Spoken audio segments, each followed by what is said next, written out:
99,9 FM Radio Ananta Praja yang dipancarkan di Jalan PB Sudirman nomor 25 Jemberana Kali.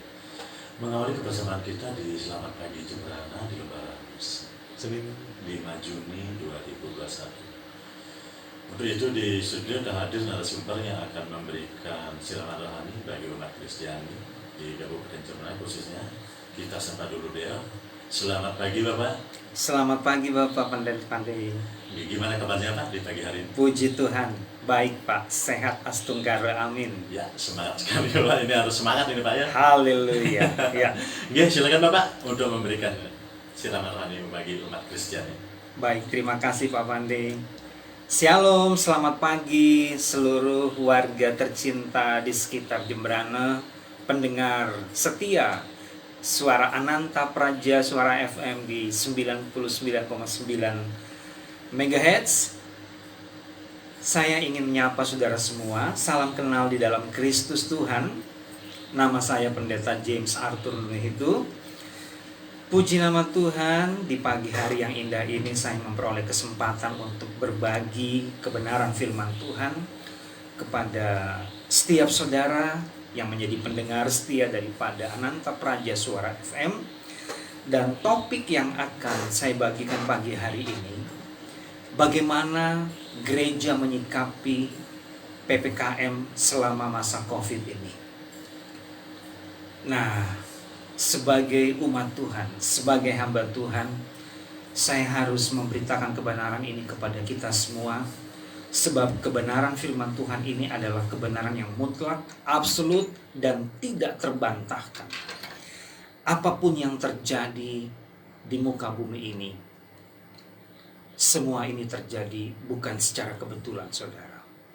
Roma 8:28 berkata bahwa Allah turut bekerja di dalam segala hal untuk mendatangkan kebaikan bagi setiap orang yang mengasihinya, yang terpanggil sesuai dengan rencana Allah. Mari kita melihat Bapak Ibu yang dikasihi Tuhan, saudara pendengar Ananta Praja Suara FM yang setia ini, tidak satupun peristiwa terjadi secara kebetulan. Kalau COVID ini diizinkan oleh Tuhan terjadi, catat baik-baik. COVID ini diizinkan oleh Tuhan terjadi, tapi bukan Tuhan yang merancangkan. Kenapa Bapak Ibu? Sebab rancangan Tuhan itu adalah rancangan damai sejahtera, rancangan yang penuh dengan harapan, rancangan yang penuh dengan kebaikan, bukan rancangan yang buruk, bukan rancangan malapetaka, bahkan bukan rancangan yang mendatangkan kematian bagi umat manusia. Kita harus melihat bagaimana karya Allah yang begitu besar terhadap umat manusia di muka bumi ini, karena begitu besar kasih Allah akan dunia, sehingga ia mengaruniakan putranya yang tunggal, supaya barang siapa yang percaya kepadanya tidak akan binasa, melainkan beroleh hidup yang kekal. Nah Bapak Ibu yang dikasihi Tuhan, kalau Allah Bapa yang begitu dahsyat mengasihi manusia, sehingga dia rela mengorbankan satu-satunya putranya yang tunggal, yaitu Tuhan Yesus Kristus, buat saudara dan saya. Bukankah ini suatu fakta dan realita secara de facto bahwa rancangan Allah atas manusia itu adalah sempurna?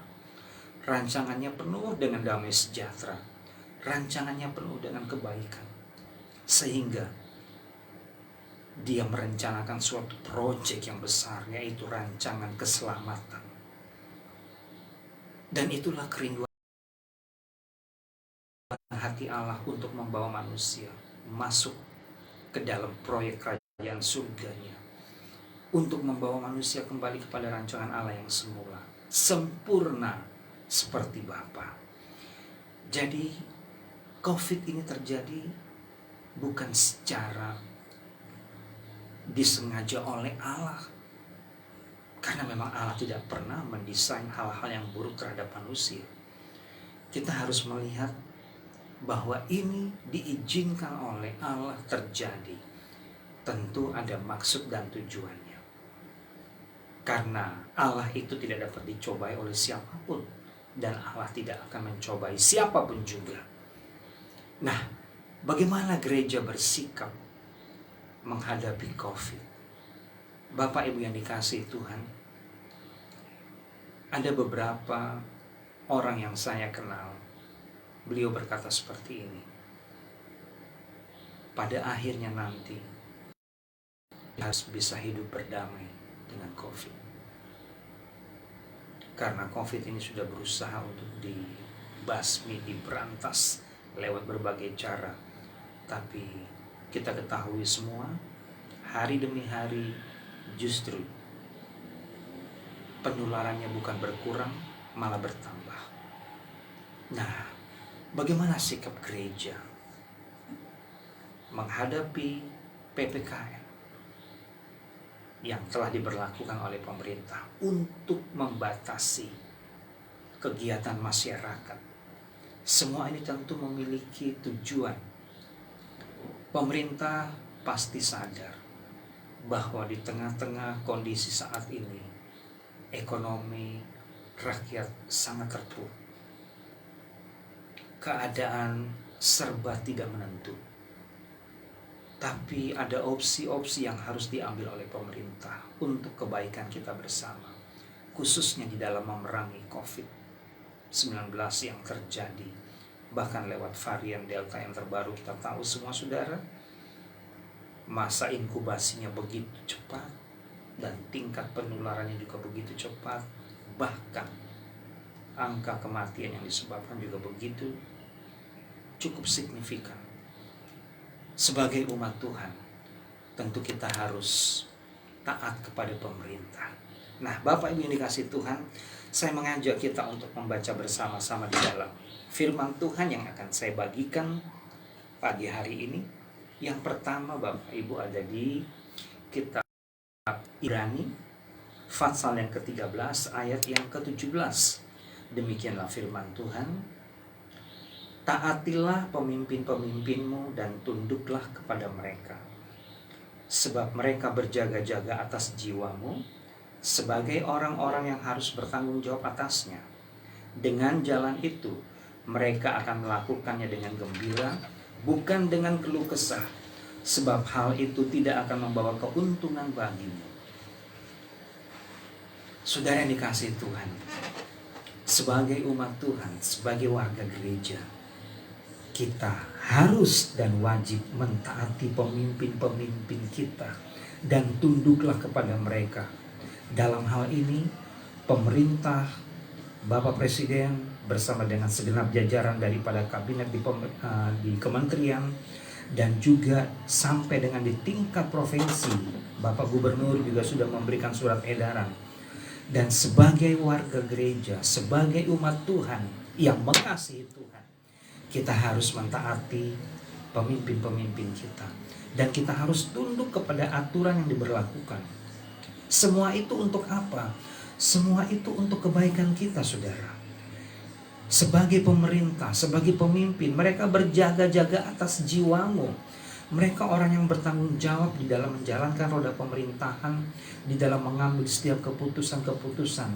Dan itu diberlakukan bukan untuk memikirkan nasib 1-2 orang atau 2 kelompok, tapi ini memikirkan nasib bangsa yang besar, negara yang kita cintai, NKRI, Negara Kesatuan Republik Indonesia.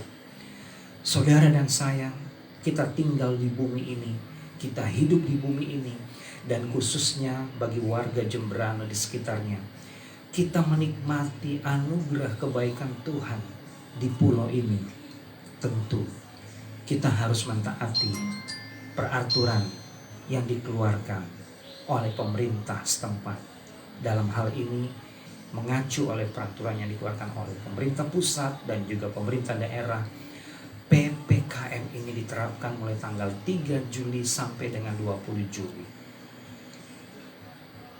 Memang benar Bapak Ibu yang dikasihi Tuhan, kondisi ini semakin memberatkan, ruang gerak kita semakin dibatasi. Tapi kalau kita mau melihat dalam skop yang lebih besar, bahwa rancangan pemerintah ini bukan rancangan kecelakaan, bukan rancangan untuk merugikan, Tapi kita tahu semua ini adalah rancangan untuk berjaga-jaga atas jiwa daripada umat manusia. Pemerintah menginginkan laju penularan daripada COVID ini bisa ditekan serendah mungkin.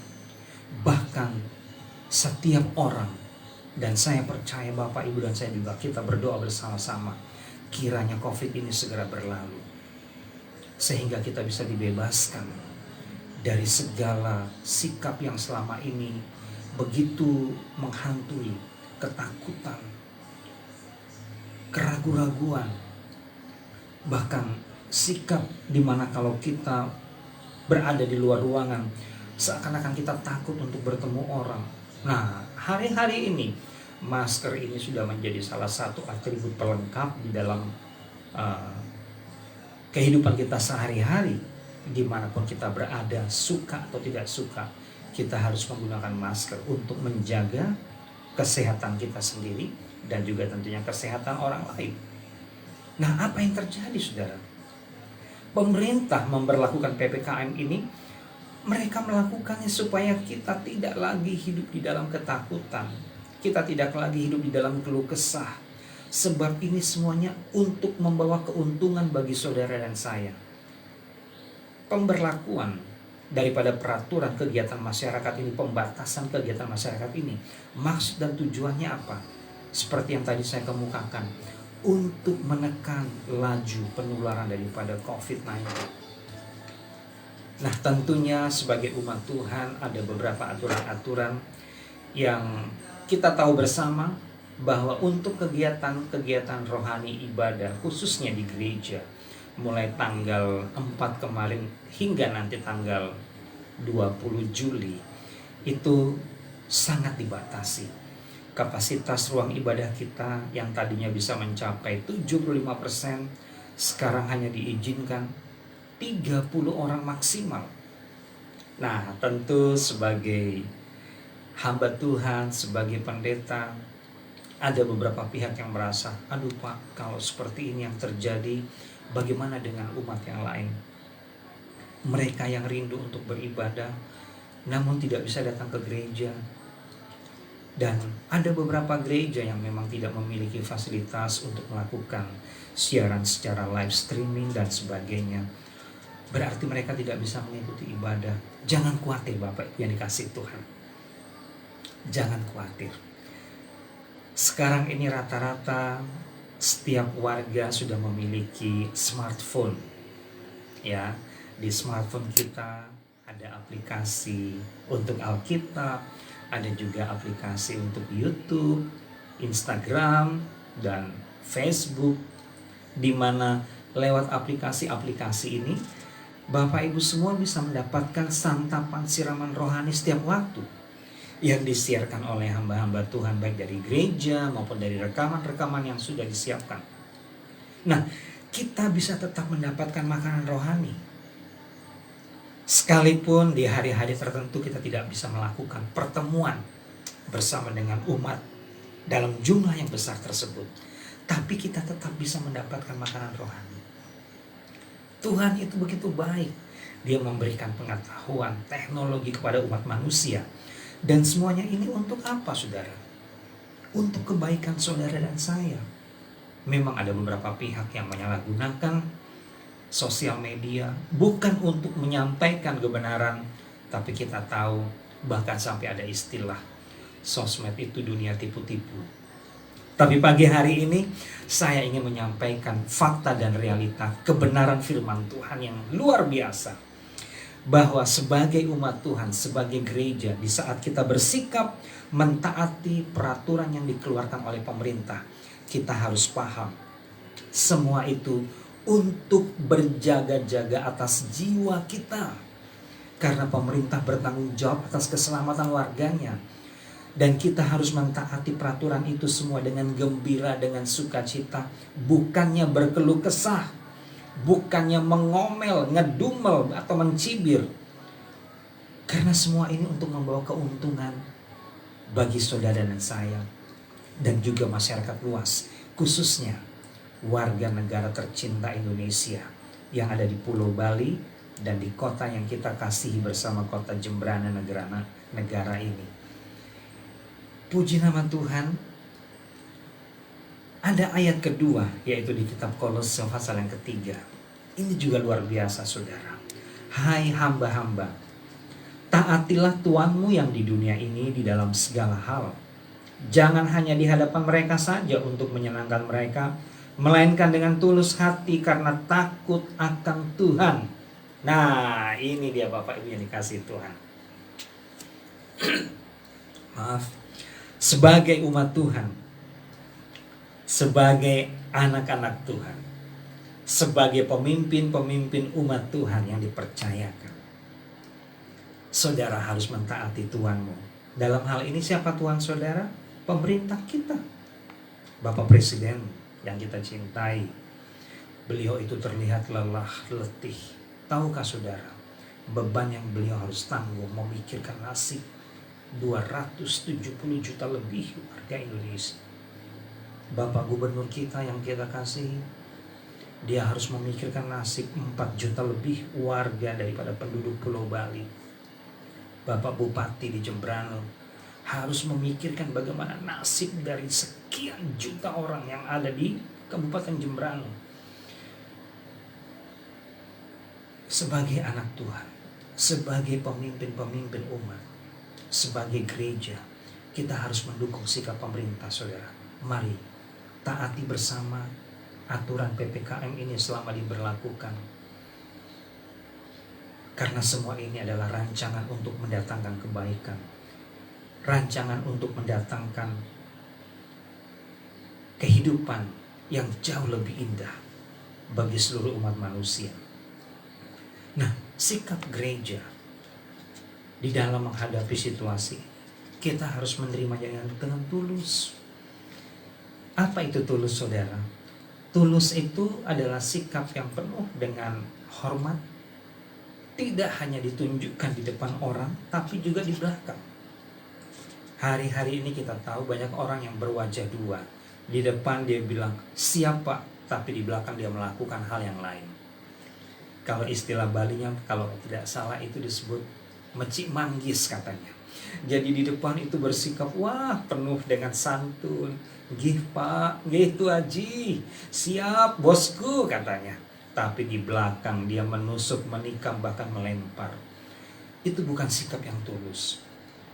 Sikap yang tulus ditunjukkan dengan sikap di depan pemerintah, di dalam menyikapi apa yang telah diberlakukan ini. Kita katakan siap kami mendukung sebagai hamba Tuhan, sebagai pemimpin umat Tuhan, sebagai pendeta, sebagai penginjil, guru, rasul, dan gembala. Saudara berkata, kami siap menjalankan PPKM ini, kami siap untuk memberikan edukasi yang benar kepada umat Tuhan.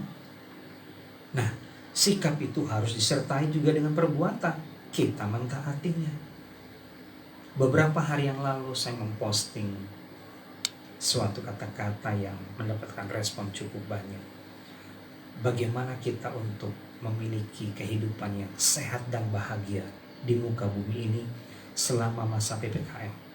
Ada 8, saudara, yaitu 8M. Nah, apa itu? M yang pertama, makan. Saudara mau sehat, harus makan. Suka nggak suka, harus makan. Orang yang tidak makan secara medis telah diselidiki, orang yang tidak makan itu bisa hidup hanya sampai 7 hari maksimal. Itu kalau sudah memiliki kekuatan yang super. Tapi ada yang tidak makan sama sekali, 3 hari, 4 hari dia akan mati.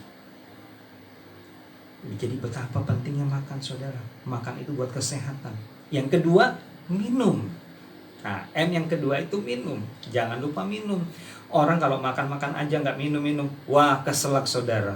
Kalau sudah keselak, tersendak-sendak dan akhirnya batuk dan sebagainya, sakitnya makin parah.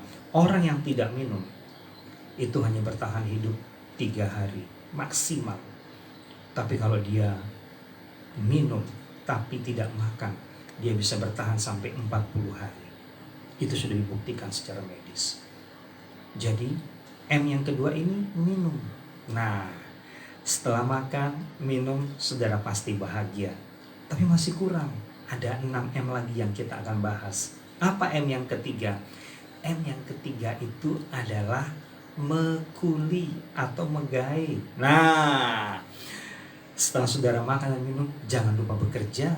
Sebab pada dasarnya manusia diciptakan adalah sebagai makhluk sosial untuk bekerja. Orang yang tidak bekerja akan loyo diam di rumah saja. Tidak ada aktivitas yang dilakukan, membuat dia pasrah, gelisah, resah.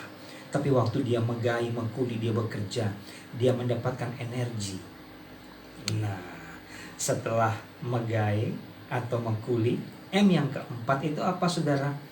Melali. Nah, melali ini penting untuk kesehatan jiwa saudara. Lewat PPKM sekarang ini tentu ruang batas kita, ruang gerak kita dibatasi. Tempat-tempat wisata yang tadinya bisa kita kunjungi sekarang tidak bisa kita kunjungi. Don't worry, be happy. Ada banyak tempat di Pulau Bali yang begitu indah yang bisa kita kunjungi. Saudara bisa mengunjungi tempat-tempat tersebut dengan mentaati prokes, ya. Jadi makan, minum, megai, melali. Nah, yang kelima adalah apa? Menyanyi. Hati yang gembira adalah obat yang manjur, tapi semangat yang patah mengeringkan tulang. Temukan aktivitas yang bisa membuat saudara bahagia. Salah satunya lewat menyanyi. Menyanyi ini bisa membuat saudara mengeluarkan ekspresi kebahagiaan saudara, dan saudara bisa menemukan kegembiraan di dalam Tuhan, ya. Jadi setelah menyanyi, jangan lupa minum kopi. Nah, minum kopi ini adalah yang keenam. Setelah saudara minum kopi, saudara akan menikmati berkat Tuhan dan saudara mendapatkan inspirasi. Saudara bisa melakukan aktivitas-aktivitas untuk menyenangkan hati Tuhan. Apa yang ketujuh, Pak? Yang ketujuh, setelah kita minum kopi, kita harus melayani.